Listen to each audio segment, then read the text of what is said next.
Hi, I'm David Coulthard. I'm one of the drivers for Mercedes-Benz in DTM. Behind me, I have two examples of DTM car. This is the old generation, and on my left, the new, shiny 2012 DTM car. There's a number of changes which make this a more sophisticated and technical car, and we're going to take a look at those now. So if we start here with the most significant change visually, we've got the old spec tyre here and the new spec tyre. The new tyre is 2 inches wider. Inevitably, when you have more surface area, you're going to have more weight. It's also 10% heavier. So that actually is going to be quite a challenge for the mechanics during the pit stop. I'm glad that I'm driving the car rather than having to lift that on. As we move along the car, you can see that the wheel arches are obviously flared a lot more to accommodate that much wider tyre. So visually, that should stand out for the spectators. We have something here quite familiar. It's a wheel. Obviously not a wheel that goes in the corner, it's a steering wheel. And new for this year, we have the semi-automatic gearbox. Very simple.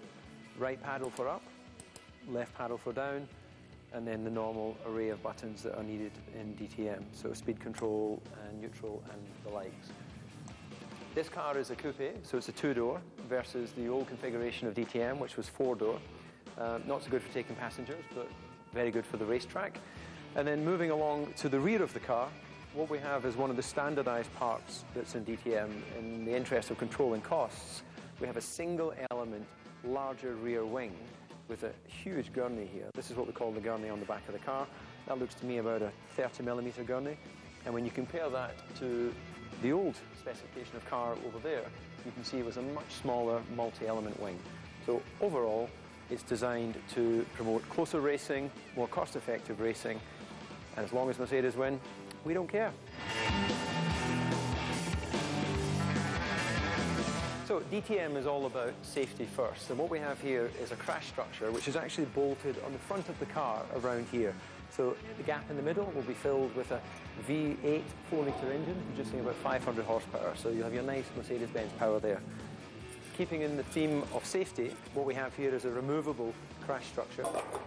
That gets bolted on there, so any side impact will be absorbed by that, and of course it can be replaced afterwards. Now, this is the actual chassis, and this is new for this year, so it's a complete carbon fibre tub. And what I'm going to do is I'm going to step in, and I'm going to position myself where I'll be sitting. Obviously, it's not really that stable at the moment because it's missing a few bits, but this is the position I'll be sitting in when I drive the car. So you can see that the driver has a full carbon fibre safety cell around about him. Fuel cell is inside this area here, so no refueling during 2012. And this makes this the safest form of touring car racing without question. So 2012 promises to promote closer racing, safer racing, and all in all, a collaboration between the three marques, Mercedes-Benz, BMW and Audi.